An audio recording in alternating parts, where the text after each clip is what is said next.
Welcome to Love Unlimited Church Online. My name is Mark Rodriguez. I'm the pastor of the church, and today we have a great service prepared for you and your family. Our guest speaker today is Jason Pulido. He has a great message that's going to inspire you to draw closer to God. But before we jump into the message, I want to ask you to do a few things. First of all, if you're watching on Facebook, go ahead and like this video and start a watch party. It's a great way so that your friends can see that you're part of this service and people can find Jesus. It happens every single week. Also, if you're watching on Instagram, you can hit the little paper airplane on the bottom of your screen and share the video with your friends and your family on Instagram. And lastly, if you're watching on YouTube, go ahead and like this video, subscribe to our YouTube channel, and this is for all platforms. Interact with the message. Put amen if God speaks to you. You hear something that you like. You can also reiterate something that the speaker says. And this is a great way for people to know they're not watching church by themselves. All right. And now here's Jason with the message. Hey guys, my name's Jason and I'm so happy to be sharing with you all today. I'm currently a senior at FIU, and when I started 3 years ago, the first thing that I noticed was how far the classes were from one another. FIU is a humongous campus, and I noticed how far the parking garage was from all of the buildings. And when I first started, I would park my car and I would have to walk like 20 minutes to get from the garage to my class. And then once I was in class, to the next building and to the next building, I would spend half of my day just walking around, walking to class. And it was August when I first started, so it was super hot outside. And I was like, I need to think of something that I can do to get to my classes more efficiently. So I remember I saw all these people riding skateboards around campus, and I thought it was so cool. So I decided to go on Amazon and look for a skateboard. And the cheapest one that I found was a penny board. So it was 20 bucks. It was like the super small board that I bought, and I looked up, right when I bought it, I looked up videos on YouTube, how to ride a penny board. So I figured it out in the parking lot in my neighborhood. And eventually, I took it to FIU. And I felt like such a cool kid. Here I am, this freshman at a college campus, riding around on my little penny board. And not only was it super efficient to get to class fast, but I also felt awesome doing it. And if you guys know me, you know that I'm super tall. I'm 6'2". So here I am, this humongous guy, riding around on this tiny little board. So one day I was kind of running a little bit late for class. So I was riding a little faster than usual. And I remember it was a hot day. So I had my sunglasses on. I was listening to music on my AirPods, and I was just vibing, going super fast. So I wasn't paying attention, and all of a sudden I'm just riding and I fly out off of the board. I'm in the air flying for like a solid 2 seconds, and all of a sudden, bah, I hit the floor super hard, and I break my knee open. I'm bleeding like crazy on my knee. I fell on my face. I busted my lip. It was terrible. And I remember I was so embarrassed because there were people around that saw me, and I scraped my knee so bad, and I had to go to class. So I go to class, and the first thing that happens is I sit down. I'm trying to cover my knee with my shorts so nobody sees it, and that's what happens. And my professor in front of the whole class is like, "Hey Jason, what happened to your knee?"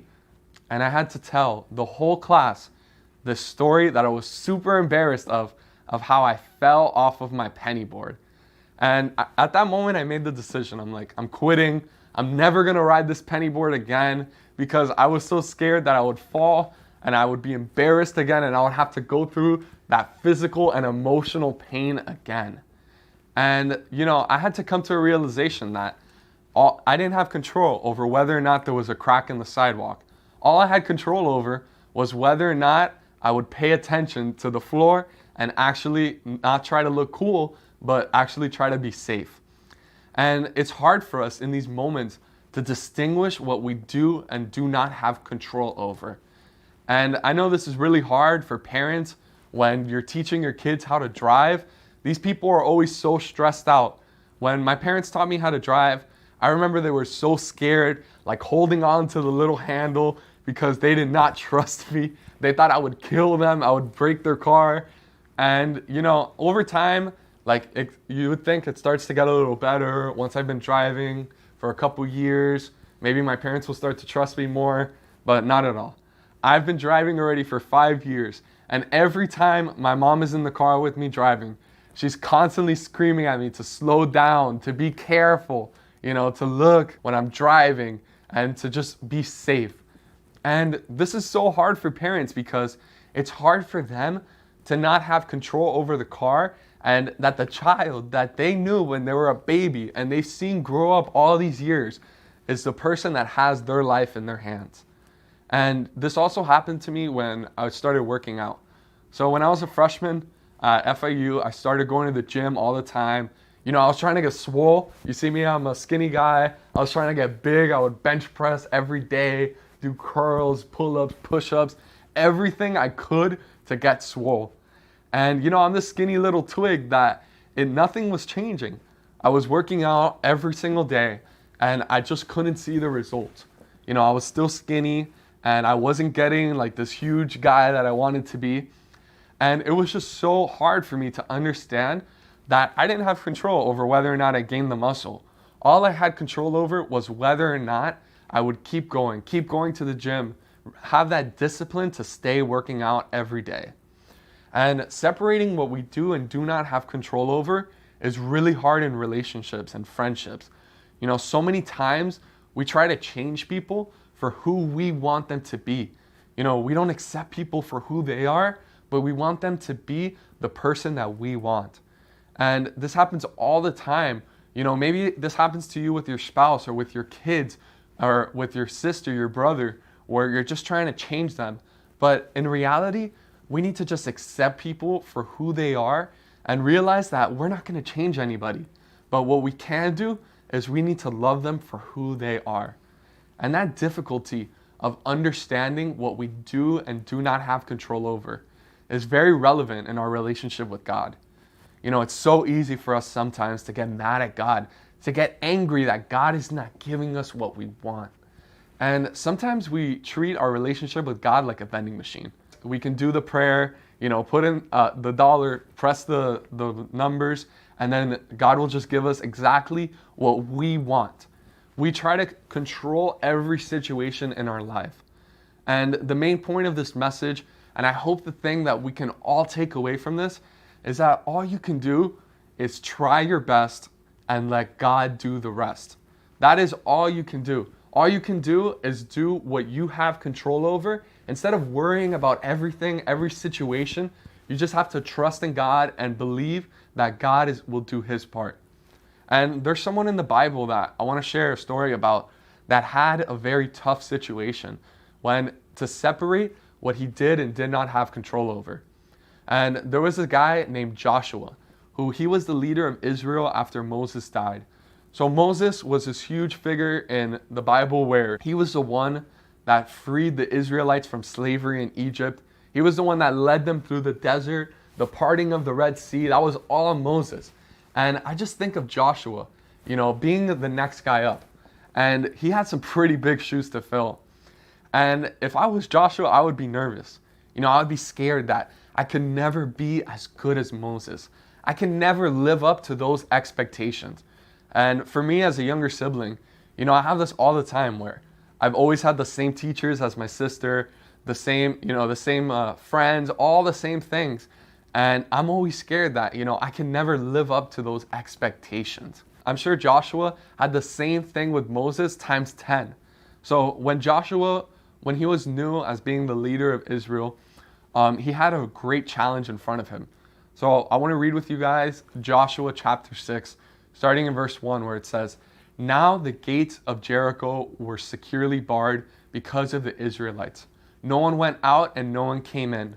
Then the Lord said to Joshua, 'See, I have delivered Jericho into your hands, along with its king and its fighting men. March around the city once with all the armed men.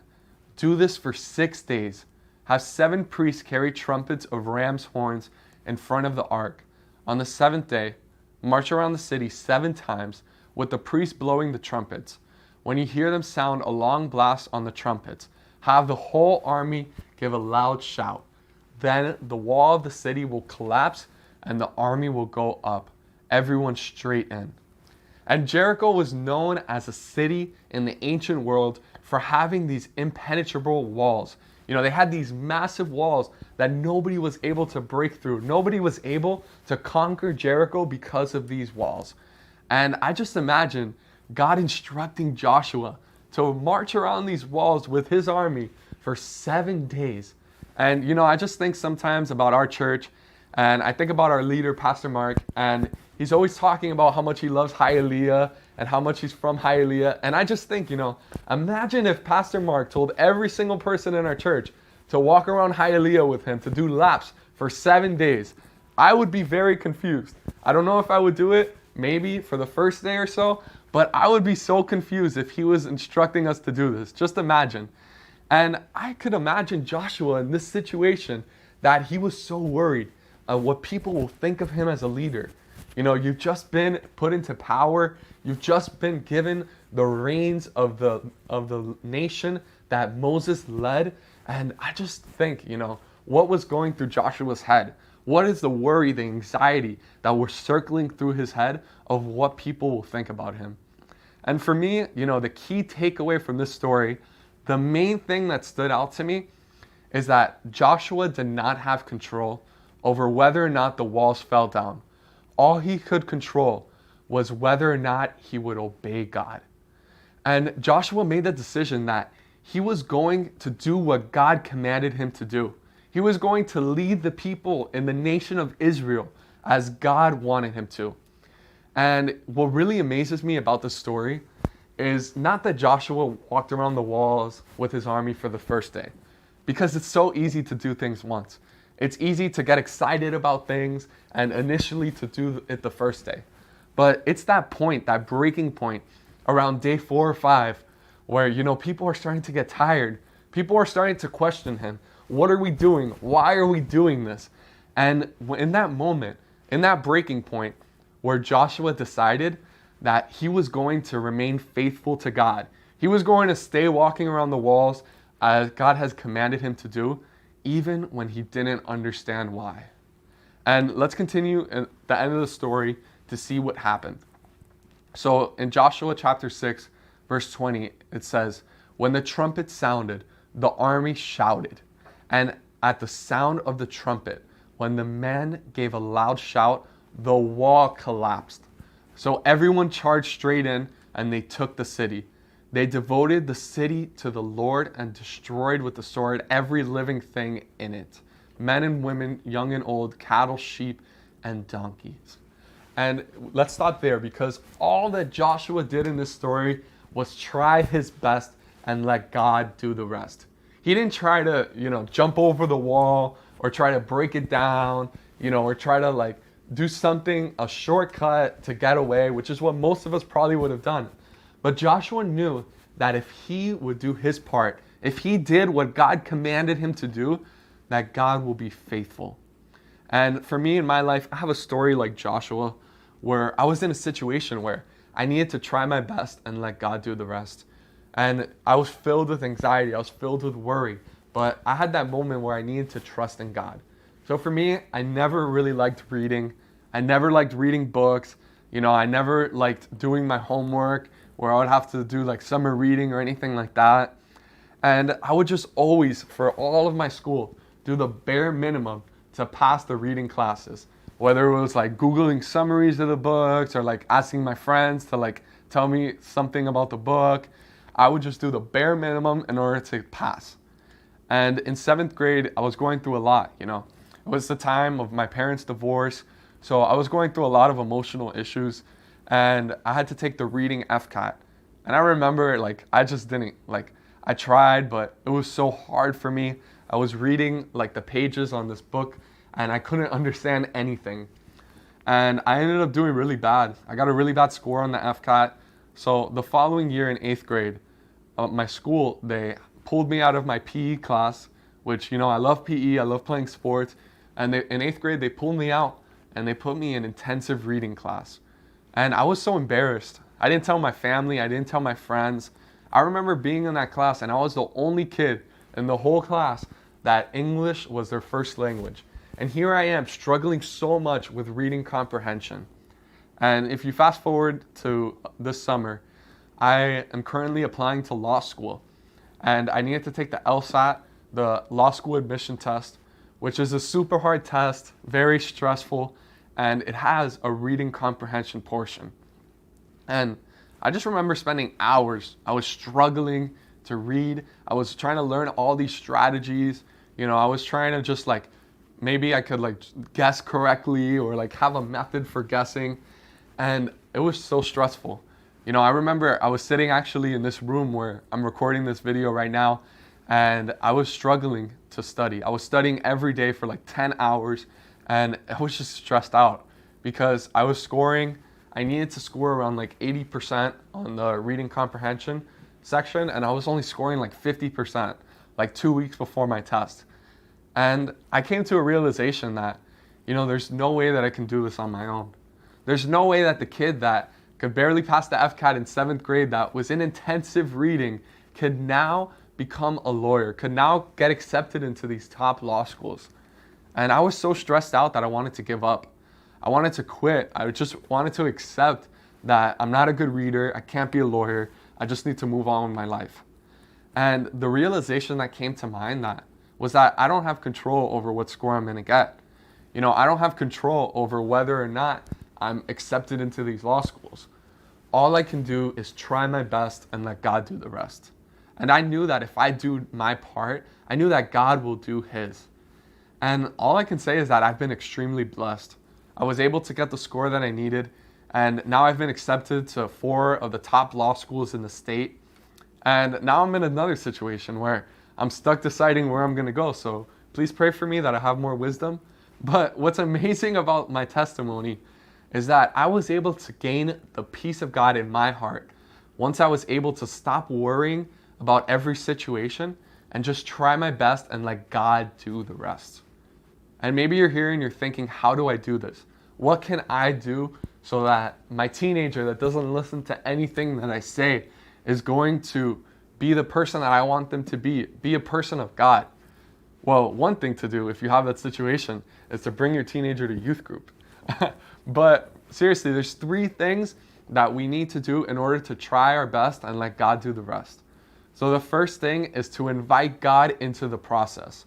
And this is so hard for me because, as a Hispanic male, I'm taught, in this culture of doing things on your own. Maybe you're listening to this message and you're someone that you struggle with pride. You're like me, you just want to do things on your own, get away with it, and you don't want to ask for help. And, I wanted to study on my own. I wanted to be able to go around and say how smart I was because I got into all these law schools. But I came to that realization that there was no way that I could get the score that I needed without God. And I love it in Matthew 19:26, where it says, Jesus looked at them and said, with man, this is impossible, but with God, all things are possible. And it was impossible for me to get that score that I needed because I'm not good at reading. I never liked reading. I'm never one of these avid readers, but I knew that with God, all things are possible. So the next thing that we can do is do the work. Colossians 3:23 says, whatever you do, work at it with all your heart, as working for the Lord, not for human masters. And earlier we talked about this vending machine mentality and how we just want to ask for things and it's immediately given to us. But in reality, we need to work at it, at the things that we want with all of our heart. For Joshua, he had to walk around the walls of Jericho for 7 days, no matter how much stress or anxiety maybe was going through his head. And for me, I had to study, 10 hours every day to activate the wisdom and gifting that God had placed inside of me in order to get the score that I needed. And the final step is to trust God's timing. We live in this culture of instant gratification where we want things now. We want things immediately. For me, I always go on YouTube. I'm always watching videos on YouTube. And unfortunately, I don't have YouTube Red. So whenever I click on a video, it always has ads. So it always has these 5-second countdowns. And I'm so quick with it, right? I'm counting down, I'm looking at this 5-second countdown, and immediately when the skip ad button comes up, I click it like so fast because I just want to watch my video. And that's how we are in life. We want things immediately. And it's so hard for us to trust God's timing when God's timing does not align with our own. Galatians 6:9 says, "Let us not become weary in doing good, for at the proper time we will reap a harvest if we do not give up." And I'm sure Joshua would have preferred to only walk around the walls once. Just, hey, we're going to walk around the walls of Jericho for one day. But God commanded him to do it for 7 days because this was a testing on Joshua's life of his ability and his obedience to trust God's timing. And for me, I had to learn this lesson in sort of an unconventional way. One thing that I've always loved is ramen noodles. And I'm not talking about the bougie ones, the ones that you get for like $15, $20. I'm talking about the cheap ramen noodles that come in the packet and you put the little beef seasoning inside. Those are my favorite because when I was in high school, I would come home from school hungry. I would come home from school ready to eat. And they were so quick and easy to make and delicious that I loved them. And I remember when my mom first taught me how to make them, and I would make them every day, I would get so frustrated because I would get home from school and, that thing that I was talking about earlier, instant gratification. I just wanted to eat immediately. I would put the water in the pot and on the stove to boil, and I would get so frustrated because I would just be staring at this pot. I would be like, when is the water gonna boil so I could put my noodles in? I would just be waiting for this water to boil, and it would take forever. And I told my mom one day how this was really annoying me because I love my ramen noodles, and it would just take so long for the water to boil that I would get so frustrated. And what my mom responded was one of the best pieces of advice she has ever given me. What she told me was that a watch pot never boils. You just have to put the water in the pot and step away. And this is the best piece of advice because I don't have control over whether or not the water boils. All I have control over is whether or not I put the water in the pot on the stove and, I walk away. And this advice has helped me with my ramen noodles, made me less frustrated, but it's also helped me in so many areas of my life. Because what this is telling me is that all I can do is try my best and let God do the rest. And in our lives, we just need to put the water in the pot and step away. Because we need to stop worrying about all the things going on in our lives. Stop worrying about things that are out of our control, but just do the work and trust that God will provide for us.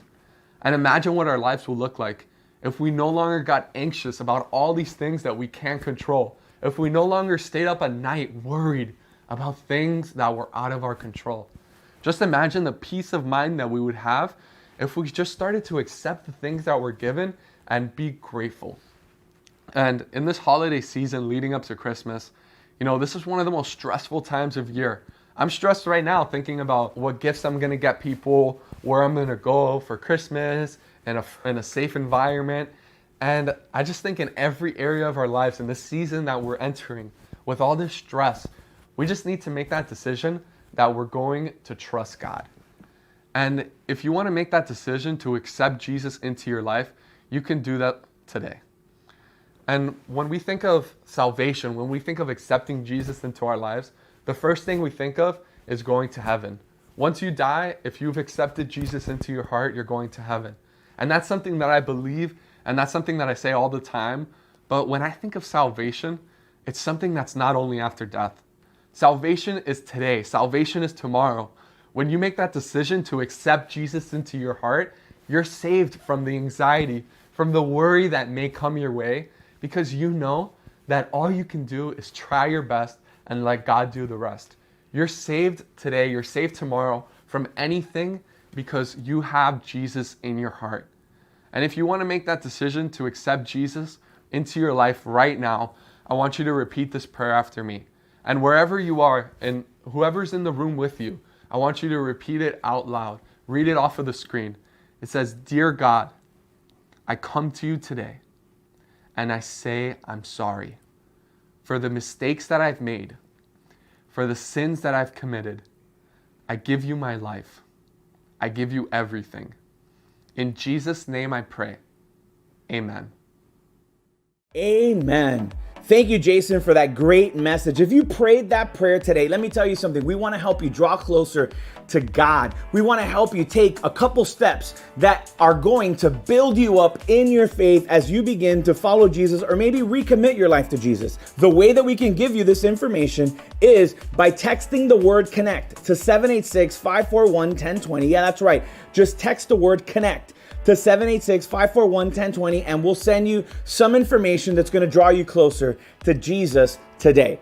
Also, you may be watching this message and it's a season of Thanksgiving and you want to contribute to the ministry of Love Unlimited. God has been doing some great things in our church. Just this last weekend, we gave Thanksgiving meals to over 200 families, thanks to the generosity of people just like you. And we want to ask you to please continue giving to our ministry. You can just go to loveunlimited.com/give or open the Cash App on your mobile device and put the $ and the word Love Unlimited. Thank you so much for supporting us. And now I want to invite you to worship with the Love Unlimited band.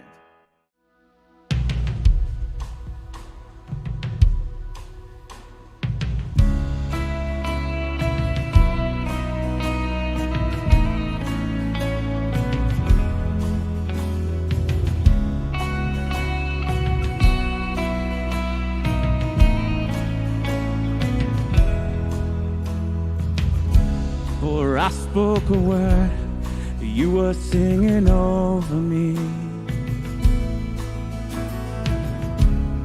You have been so, so good to me. Before I took a breath, you breathed your life in me. You have been so, so kind to me. Oh, the overwhelming, never-ending, reckless love of God. Oh, it chases me down, fights till I'm found, leaves a 99. I couldn't earn it, I don't deserve it. Still you give yourself away. Oh, the overwhelming, never-ending, reckless love of God.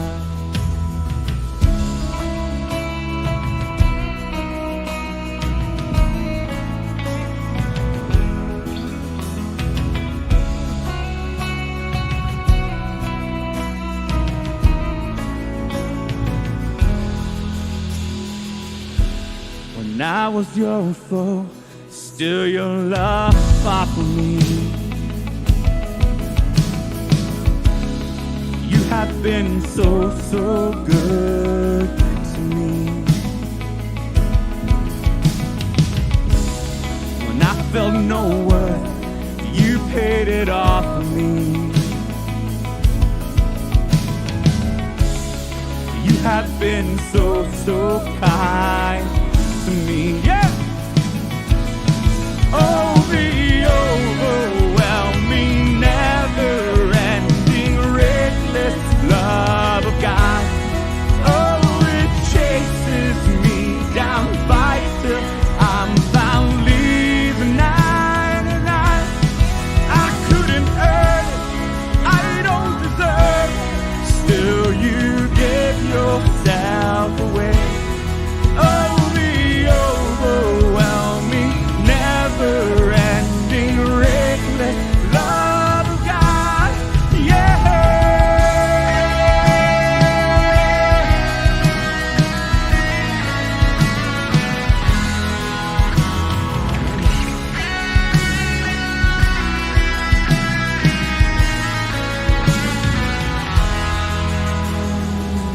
There's no shadow you won't light up, mountain you won't climb up, coming after me. There's no wall you won't kick down, lie you won't tear down, coming after me. There's no shadow you won't light up, mountain you won't climb up, coming after me. There's No wall you won't kick down, lie you won't tear down, coming after me. There's no shadow you won't light up, mountain you won't climb up, coming after me. There's no wall you won't kick down, lie you won't tear down, coming after me.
Because of someone just like